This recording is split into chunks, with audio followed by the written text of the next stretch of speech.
With a news update on WHTC Holland's Cool FM, I'm Gary Stevens. The West Nile virus is back in West Michigan. A day after the Kent County Health Department announced 2 mosquitoes carrying the disease were detected in Grand Rapids in Wyoming, the Ottawa County Department of Public Health disclosed yesterday that an insect in the south-central portion of the county was spotted with a WNV during a regular summer monitoring effort. Now, in both circumstances, there were no human cases reported, but each department used the announcement to go over what would occur if someone does come down with symptoms.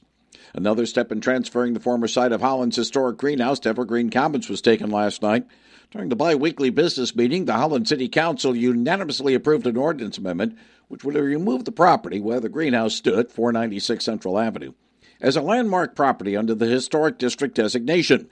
The central greenhouse was taken down last fall brick by brick, with plans for it to be rebuilt sans windows several blocks away in Centennial Park, according to Assistant City Manager Matt Van Dyken. We're actually really starting to compile bid specifications and what that will actually be moved into Centennial Park. Right now, the greenhouse that was kept, the tall house, the really, really tall one that everybody took the pictures at, is cataloged and is sitting in the Parks Department warehouse building ready to go. So we just need to put the stuff together. I believe, if I remember the MCIF, it is budgeted in next fiscal year for $350,000. That work is expected to be done later this summer. The triangular plot at the junction of Central Avenue, State Street, and West 20th Street will shortly be ceded to Evergreen Commons now that the designation has been removed. Plans for the site is pending, according to Commons officials. A smelly situation south of Holland could be addressed soon. Last night, the Laketown Township Planning Commission recommended that composting operations by Cocoa Corporation at the Republic Services site off of 60th Street be terminated. This stems from long-term complaints by residents of odors emanating from there. In April, the Michigan Department of Environment, Great Lakes and Energy found Cocoa in violation of state regulations. And Township Legal Counsel Ron Bolte told board members in a workshop beforehand what course of action could be taken on the matter. An appropriate planning commission motion tonight would be to suspend the cocoa operations on the site and recommend the drafting of a new contract between the township and Republic to be presented to the township board and to Republic for review and approval. Trustees are expected to address the issue at its monthly meeting next Wednesday. The ongoing multi-phase effort to clean up what some may still call Lake Mecca Toilet has reached a milestone. This month marks 15 years since what is now the ODC network embarked on Project Clarity, restoring the Macatawa watershed. It was initially planned for a 5-year project to begin in the fall of 2012 to address sediment, nutrient, and bacterial pollution that was, and to some extent still is, plaguing a 175-square-mile area, which includes Lake Macatawa, the Macatawa River, and nearly 700 miles of rivers, streams, and ditches. Travis Williams, Executive Director and CEO of the ODC Network, admits that the effort, with an initial cost of nearly $12 million, is still ongoing. Phase 3 is going to have us doing some deeper implementation work in the watershed, and so we'll be excited to share kind of some of those details. We're wrapping up some studies that are going to help inform exactly how that rolls out here, and in the coming weeks, you will probably hear a lot more about that. Williams said that thanks to wetland management, land acquisition, best management practices and limitation, as well as education, phosphorus levels in the watershed have been reduced by 60%, and sediment is down about 40,000 tons annually. Western Michigan University and the West Michigan Aviation Academy are teaming up to help aviation students. The two are partnering for a new pathway program to provide guaranteed admission opportunities annually for qualified WMAA students who want to enter the Broncos Flight Science program. 5 flight slots will be set aside every year for Academy students who meet a certain grade point average, complete prerequisites, and earn a recommendation. Last month, West Michigan Regional Airport Manager Matt Nyans, a WMU Flight Science program grad, attended the Academy's Leaders of Tomorrow Gala at Ford Airport in Grand Rapids. I was thoroughly impressed by it, and it gave me a lot of inspiration and a lot of ideas of how to connect with our school programs here in the area, and maybe one day strive to have something that's like the West Michigan Aviation Academy. This pathway program is the latest development in the relationship between WMU's College of Aviation and the Academy, which dates back to the founding by Dick DeVos, as WMU faculty provided consultation and support during the development of WMAA's aviation programs. Governor Whitmer will be signing an executive order this afternoon in Kalamazoo, reestablishing a gun violence prevention task force. The order will also lay out an approach to the recommendations given by the task force in its final report. She signed what her office calls common sense gun violence prevention bills in April 2023, establishing universal background checks for all gun purchases, along with safe storage requirements.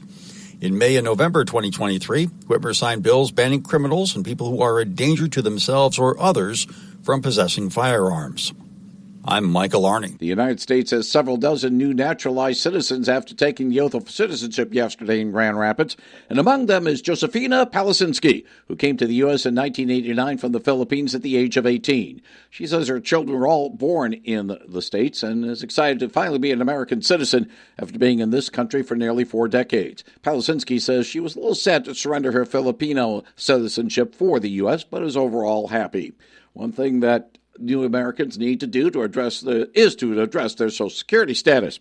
While many of them may have already had their numbers and accounts, they need to let officials know now of their new citizenship, which used to be just a routine matter. But that's not the case anymore, according to Hillary Hatch with the SSA office in Grand Rapids. Once a person becomes a naturalized citizen, they would have to bring their certificate of naturalization to a local Social Security office to update their citizenship status with Social Security. Hatch recommends doing much of the initial paperwork online at ssa.gov and to call for an appointment with the local office. Grand Rapids police have released a video of an officer-involved shooting of a man who had thrown a Molotov cocktail at a police cruiser and stabbed a police canine. Interim Police Chief Joe Trigg says the incident was tragic for everyone involved, and they released the video in order to be transparent. Shooting killed 45-year-old Eddie Deans Jr. His mother had called 911 to say he was threatening to kill the entire family, was armed with knives, and would kill himself if police arrived. Trigg says police used projectiles similar to racquetballs cut in half to try to get Dean to give up, but were not successful. An officer shot him several times when he kept moving towards the officers with the knife. People for the Ethical Treatment of Animals has called on the Grand Rapids Police Department to phase out its police canine unit and to exchange the dogs for for robots, I should say, as a result of the incident. Kalamazoo public safety officers are searching for a man accused of cutting a 14-year-old boy's face in a fight last night. The 27-year-old suspect cut the lad at the Lilac Hills Apartments on Lilac Lane off of West Michigan Avenue around 6:30 p.m. The teen had a cut near one of the eyes. The injury, though, is described as minor. The two did know each other. Police say it was, though, an isolated incident. Governor Whitmer signed a bill to let Mackinac Island voters amend their city charter to give the city the right to regulate ferry services. A company based out of Florida now owns all the ferries that take visitors to and from the island. Whitmer says the access to the island needs to be accessible and affordable.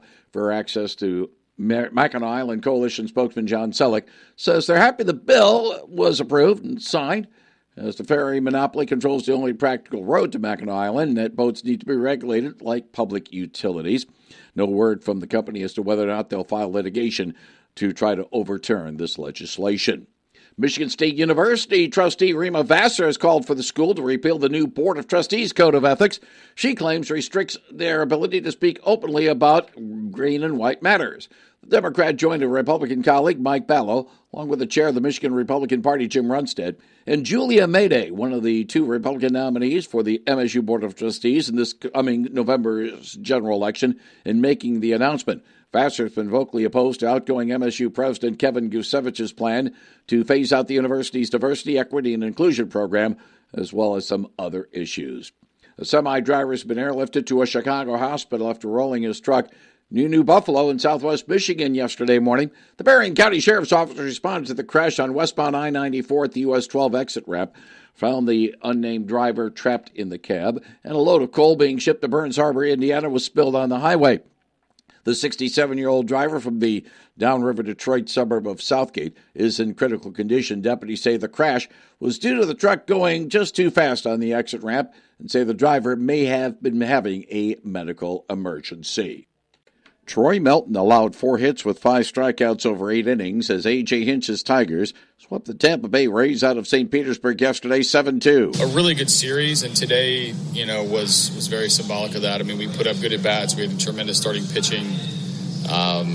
Guys we tacked on. It was just a really, really good day for us to complete a really complete series. Detroit entertains the Seattle Mariners at Comerica Park tomorrow evening with broadcast time at 6:15 p.m. on WHTC Howland's Cool FM. Nick Kurtz's 10th inning RBI single played the winning run as the visiting Athletics rallied past Craig Counsell's Cubs last night 5-4. We didn't create much for sure. There were some small opportunities, but nothing much. And in the end, they put up 5-0 to finish the game. And we got to score in one of those innings. As simple as that. We just couldn't do it. The series at Wrigley Field in Chicago concludes this evening. Eric Fetty and two relievers teamed on a 5-hit, 8-strikeout shutout as the White Sox whitewashed Eric Shelton's Minnesota Twins in Minneapolis yesterday 8-0. He did a nice job. He went back and forth a little bit. He executed the fastball against his arm side to the inner half of the plate, which I think kept us off balance a little bit. I mean, we hit some balls hard early that didn't fall and then got behind and really didn't do much. Chicago faces the Phillies in Philadelphia tomorrow evening. Clayton Campbell's RBI single and a 3-run West Michigan 8th inning snapped a 4-4 tie. And the Whitecaps went on to defeat the visiting Dayton Dragons last night 6-4. The series at LMCU Ballpark in Comstock Park continues this evening. Get the latest news anytime at WHTC.com.